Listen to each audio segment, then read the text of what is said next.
Hello, চলে এলাম আর একটা মিনি ব্লগ নিয়ে। দেখো আজকের ওয়েদারটা কি সুন্দর না? আজকে না আমার ঘরটা খুবই এলোমেলো হয়েছিল, কারণ আমি কালকে একটু বেরিয়েছিলাম, তার জন্য আমার আলমারি থেকে অনেকগুলো জামাকাপড় বাইরে বেরিয়ে গেছিলো।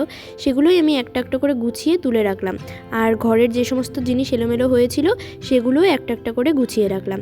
আজকে আমার উঠতে অনেকটাই দেরি হয়ে গেছে ঘুম থেকে, তাই দুপুর 1:30 নাগাদ একটু শশা খেয়ে নিয়েছিলাম, কারণ আমার ভাত খেতে একদমই ইচ্ছা করছিল না। আর যেহেতু আমি টিউশনে যাব, তার জন্য টিউশন যাওয়ার আগে আমি একটু ম্যাগি বানিয়ে খেয়ে নিয়েছিলাম। তারপর আমি রেডি হয়ে যাই এবং বেরিয়ে পড়ি টিউশন যাওয়ার উদ্দেশ্যে। আমার বাড়িটা না টিউশনের থেকে প্রায় অনেকটাই দূর, তার জন্য আমার যাতায়াত করতে খুবই অসুবিধা হয়। তো আমি কিছুটা দূর যাওয়ার পর আমার বন্ধু আমাকে পিক আপ করতে আসে। তারপর দুজন মিলে একসঙ্গে গল্প করতে করতে পৌঁছে যাই টিউশনে গিয়ে আমি বেশি একটা ক্লিপ নিতে পারিনি, তো যতটুকু নিয়েছি ততটুকুই তোমাদের সঙ্গে শেয়ার করেছি। টিউশন শেষে আমরা চলে আসি একটা বিরিয়ানির দোকানে, কারণ যেহেতু আমার সকালে ভাত খাওয়া হয়নি, তাই ঠিক করি বিরিয়ানি খাবো। এই দোকানটা শিলিগুড়ির খুবই ফেমাস, আমি যতদূর জানি।